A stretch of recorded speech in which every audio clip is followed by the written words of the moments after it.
রামনগর 2 ব্লকের কানুপয়রাহাট এলাকায় কাঠের ব্রিজটি অনেকদিন ধরেই জীর্ণ ভগ্নপ্রায়। বুধবার রাতে সেই ব্রিজ থেকে বাইক শুদ্ধ খালি পড়ে জখম হলেন দুজন যুবক। কানুপয়রাহাট এলাকায় সোনামুই খালের উপর টাটকাপুর ভুঁইয়াজিবার গ্রামের সংযোগ রক্ষা করেছে এই ব্রিজ। স্থানীয় মানুষজন খাল থেকে ওই দুই যুবককে কোনো রকমে উদ্ধার করেন। জখম হয়েছেন স্থানীয় বেলবনির বাসিন্দা বিজু সিংহ ও ডেমুরিয়ার বাসিন্দা সৌরভ রায়। তারা সম্পর্কে মামা ভাগ্নে। প্রাথমিক চিকিৎসা করিয়েছেন দুজনেই। জানা গিয়েছে দীর্ঘদিন ধরে এই ব্রিজটি বেহাল অবস্থায় পড়ে রয়েছে। পাটাতন খুলে গিয়েছে, অথচ তার উপর দিয়ে সংশ্লিষ্ট বাদুলপুর এবং পার্শ্ববর্তী মৈতনা গ্রাম পঞ্চায়েত এলাকার বহু বাসিন্দা নিয়মিত যাতায়াত করেন। টাটকাপুরের কানুপয়রাহাট যেমন রয়েছে, টাটকাপুর ও শ্যামা বিদ্যাভবন হাই স্কুল রয়েছে, সব মিলিয়ে প্রচুর মানুষ এই ব্রিজটি ব্যবহার করে যাওয়া আসা করেন। এটা ভুঁইয়াজিবাড়ে নয়, ব্রিজটা অ্যাকচুয়ালি ভুঁইয়াজিবাড়কে সংযোগ করে বটে, কিন্তু ব্রিজটা টাটকাপুরে। এবার যে ব্রিজটা সমস্যা হচ্ছে, যখন এখানে পিএমজিএসওয়াই রাস্তা হয়েছিল, স্থানীয় মানুষজন পিএমজিএসওয়াই স্ট্যান্ডার্ডের ব্রিজ নিতে চাননি, তো তারা বড় ব্রিজ চেয়েছিলেন। তো সেই জন্যেই ব্রিজের কাজটা বাকি থেকে গিয়েছিল, কাঠের ব্রিজ ছিল। কিন্তু দেখা যাচ্ছে মৈতনা একটি ব্রিজ পাশখালের ওপর, আর আমাদের বাদলপুর পঞ্চায়েতে একটি ব্রিজ, সেই ব্রিজ কিন্তু হয়েছিল। এই মাঝখানের এই ব্রিজটি তৎকালীন সময় স্থানীয় মানুষজন চেয়েছিলেন না, তো মাঝখান থেকে একটা বিস্তর ভোগান্তির পরে অবশেষে আমাদের পশ্চিমবঙ্গ সরকারের থেকে ইরিগেশন দপ্তর, সেচ দপ্তর আমাদের সোনামুই খাল এবং পিছাবনি খালের ওপরে আমাদের পঞ্চায়েতের সংযোগকারী জায়গায় 6খানা ব্রিজ স্যাংশন করেছেন। 6খানা ব্রিজের দায়িত্ব পেয়েছে এমপিসিসি বলে একটি সংস্থা।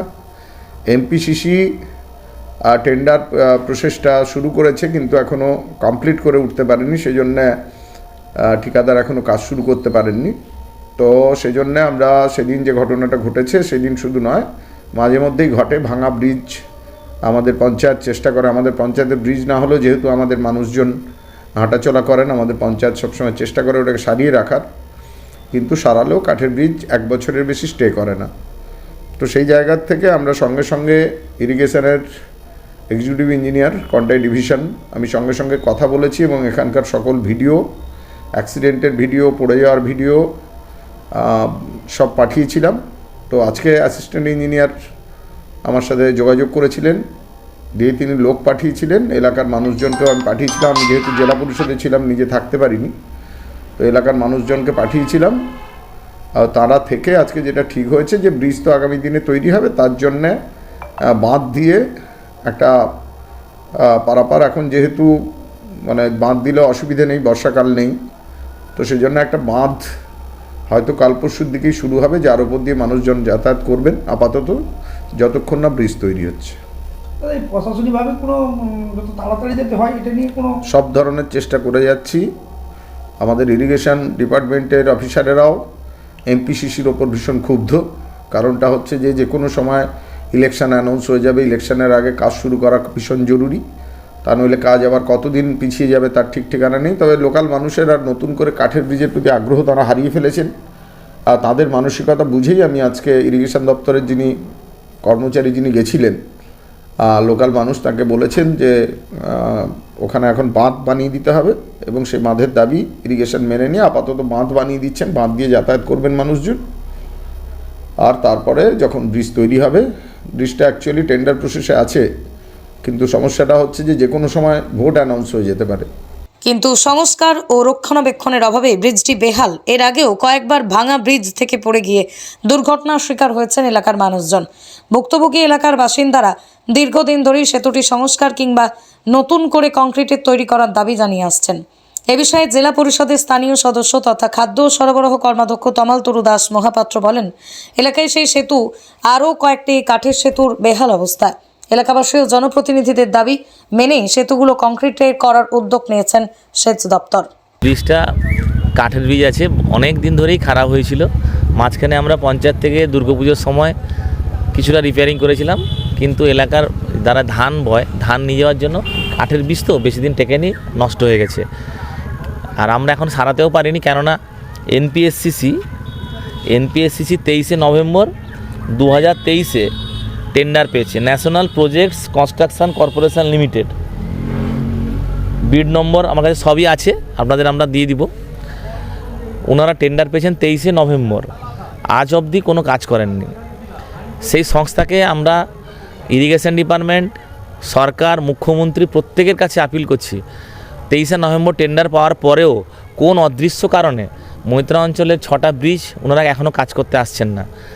কোনো অদৃশ্য শক্তির দ্বারা ওরা প্রভাবিত হয়ে সামনে যেহেতু লোকসভা ইলেকশন আছে, ইলেকশানে মৈত্রা অঞ্চলের মানুষের কাছে আমাদেরকে হেয় করার জন্য পঞ্চায়েতকে ওনারা কোনো ডিপার্টমেন্টের ভাবে কারোর দ্বারা প্রভাবিত হয়ে এই ব্রিজের টেন্ডার পাওয়া সত্ত্বেও ওনারা এখনও কাজ শুরু করেননি। তাই এলাকার সমস্ত মানুষকে আমরা, যদি 1 সপ্তাহের মধ্যে এই ব্রিজের কাজ শুরু না হয়, আমরা ইরিগেশন ডিপার্টমেন্টকে, এলাকার মানুষজনকে নিয়ে ইরিগেশন ডিপার্টমেন্ট ঘেরাও করব। ইনি কি আপনারা কোনো আন্দোলন না, আমরা 7 দিন আমাদের কর্মাধ্যক্ষ এলাকার যিনি তমালতুর দাসমাপত্র আছেন এবং মন্ত্রী অখিলগিরি আছেন, ওনারাও খোঁজখবর নিয়েছেন। 7 দিন ওনারা ইরিগেশন ডিপার্টমেন্টকে টাইম দিয়েছেন, মন্ত্রী সাহেব এবং কর্মাধ্যক্ষ সাহেব। ওনারা যদি 7 দিনের মধ্যে এই ব্রিজের কাজ শুরু না হয়, তাহলে আমরা বৃহত্তর আন্দোলনে যাব। বিপজ্জনক ঘটনা। আমি স্থানীয় বাসিন্দা, আমি এই ব্রিজটার উপর দিয়ে প্রতিদিন সারাদিন কমপক্ষে 4 বার যাই। তো আমি দেখেছি অত্যন্ত বিপজ্জনকভাবে মানুষ যাতায়াত করে। আমরা পঞ্চায়েত লেভেলে একজন সমাজসেবী হিসাবে বিভিন্ন জায়গায় খোঁজ খবর নিয়েছি এবং জেনেছি ব্রিজটা টেন্ডার হয়েছে এবং অদৃশ্য কারণে কার অঙ্গুলি হলো নেই, ব্রিজের কাজ শুরু হচ্ছে না। তো যার অঙ্গুলি হোক, সেটা রাজনৈতিক ব্যাপার আমরা কিছু বুঝতে পারছি না। সাধারণ মানুষ হিসাবে দাবি, মানুষের জীবন অনেক বেশি মূল্যবান। আমার মনে হয় যারা পেয়েছেন অবিলম্বে শুরু করা উচিত, মানুষকে বাঁচানো উচিত। প্রশাসনিক লেভেলে কোনো এই ব্যাপারটা নিয়ে জানানো হয়েছে? হ্যাঁ, ইরিগেশন ডিপার্টমেন্ট আমরা সঙ্গে সঙ্গে জেলা পরিষদের কর্মাধ্যক্ষ তমালতুর দাসমাপত্র, মাননীয় মন্ত্রী অখিলবাবু, আমি স্পটে ব্যক্তিগতভাবে গেছিলাম খবরটা পেয়ে। আমি গিয়ে দেখি বিভৎস অবস্থা দেখে 2জন যুবককে উদ্ধার করেছি আমরা, এবং রামনগর থানার আইসি সাহেব তিনিও ঘটনাস্থলে তিনিও এসেছিলেন, প্রত্যেকে খোঁজ নিয়েছেন। আমাদের দাবি অবিলম্বে ব্রিজটা শুরু করা হোক এবং মানুষের জীবনকে রক্ষা করা হোক। নাহলে আমরা বৃহত্তর আন্দোলনে যাব আগামী দিনে। আগে গ্রামবাসী এবং স্থানীয় মানুষ ইরিগেশন দপ্তরকে আমরা ঘেরাও করা হবে।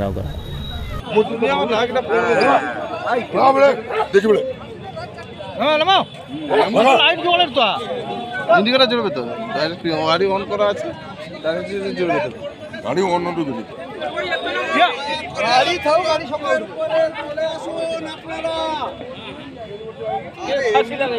আবার দিনে কি হবে?